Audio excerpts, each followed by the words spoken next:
School is one of the weirdest places I've ever had to go to, like hands down, no debate. It's genuinely not even a competition. They feed you undercooked food that has questionable origins, shove information that may or may not be true in your face, and tell you, hey, get ready to become an adult. Now you're walking across the stage and getting handed your diploma, about to head to whatever post-secondary option you choose, and all of a sudden you think to yourself, man, was school ever that good? Well, the answer is no. Not really, but there was some good sprinkled in there. If you don't know what ClassDojo is, on one hand, I feel happy for you. On the other hand, I feel bad. ClassDojo single-handedly ruined the weeks of so many kids out there. I remember when it started being used in my schools, and goodness gracious, I have never, and I mean never, seen crash outs like I saw back then. ClassDojo uses a point system that teachers can either add, deduct, or leave comments to a student's character. When I tell you it got serious about those points, it got serious. Like to the point teachers were giving students little tasks to complete in order to earn points. The points were usually given out based on behavior and overall participation. But if the teacher's class was a little dirty, they give you a point to incentivize the task. Thinking back on it, the teacher just wanted to get out of cleaning their room, but I can't complain. Those points were like a social status to us. This was like elementary school for me, so I didn't have a single real life problem to worry about yet. My days were spent outside all day. Until I got that Xbox. Yeah, it was up from there. Outside, man, let me load up this Fortnite. ClassDojo turned into a friendly competition amongst students. Whoever had the most points at the end of the week would get to win prizes and stuff. That was actually pretty cool. Like we had an entire little school store dedicated to those points. Elementary school was so lit, and so was ClassDojo, when you weren't losing points. Overall, ClassDojo sits in my mind as a distant but warm memory.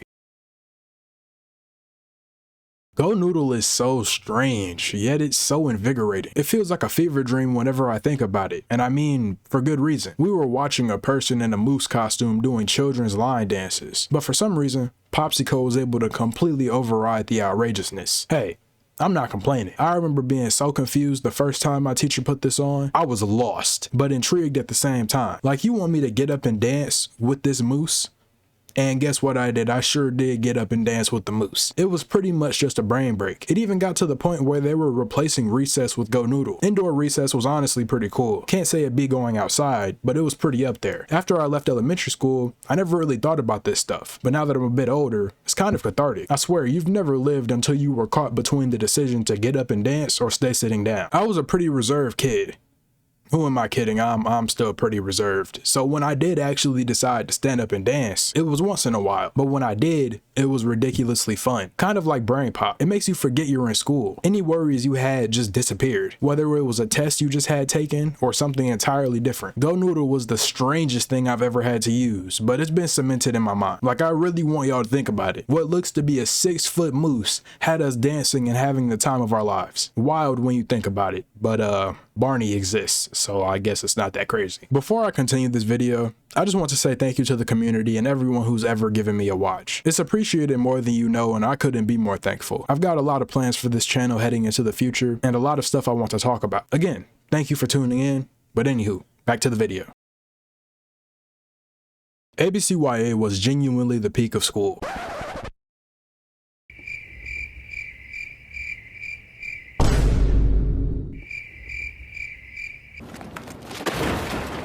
ABCya, if you don't know, is an educational site that provides games based around, well, education. The games are separated by grade level, pre-K through 6th and up. I think ABCya and Cool Math Games are right there at the exact same height, neck and neck and not even an inch above. There wasn't a single thing I ever did on this site that had anything to do with learning. I may have clicked on a math game once out of my entire time being a student. I'm sorry.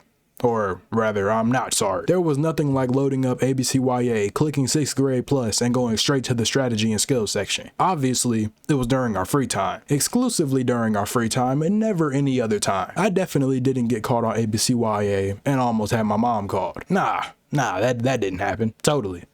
ABCya came in clutch when you were just sitting in your chair bored out of your mind, especially when you had actually finished your work, just sitting there staring off into space. No busy work and nothing to do. We were able to play so many games, it was ridiculous. Now, were all those games good?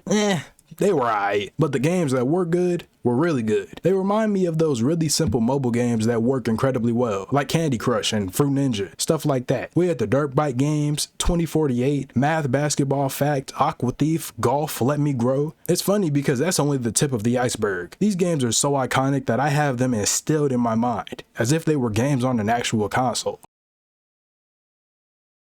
Apparently, ABCya got acquired by IXL Learning in 2018, which is interesting, to say the least. IXL as a site, I've got personal beef with. Judging by the sheer overwhelming discontent from the student community, I don't think I'm alone when I say some of these sites don't do what they're advertised to do. I'd hate to say it's about money, but I'd be lying if I said it was otherwise. The tech industry is booming right now, like booming, no metro. So I would only expect student experience would get pushed to the side in place of monetary gain. It makes sense. When I think about other stuff that we had to use, like iReady, I don't have good memories. All I can think about is that monotonous clicking of my mouse pad with no end. There's an emphasis placed on diagnostics and placing students in bubbles, making them into statistics. I guess that's how the world goes round, but what do I know?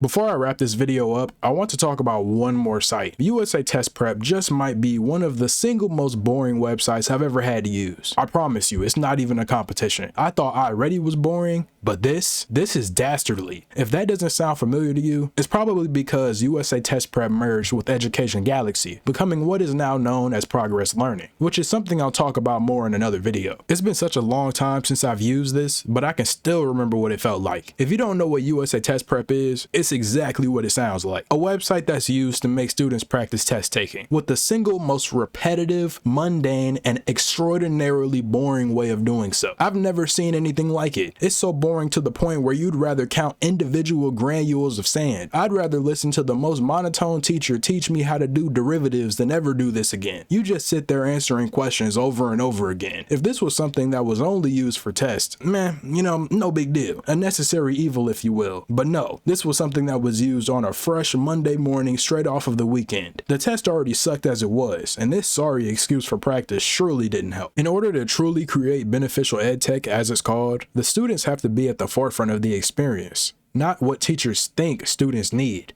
For one, not everyone learns the same. I wouldn't say students crying and genuinely having breakdowns due to some of how this stuff works is a sign of progression. If you think I'm exaggerating, I urge you to go read the comments on my iReady and IXL videos. Matter of fact, just look at what these students are saying about these highly praised websites. Mind you, this is stuff that's been used for years. All we're doing is destroying the already destroyed education system. I'm gonna be real for a second. We went through an entire pandemic as a society. This is something that affected everyone at the same time in wildly different ways. It destroyed social interaction amongst students and has caused what seems to be irreversible damage. Don't get me wrong, there will always be some antisocial kids. Again, I was one of them, but now it's almost as if it's been amplified. Everyone is just staring down at their phones, even the teachers. What a great time to be a student. But anywho, enough yapping.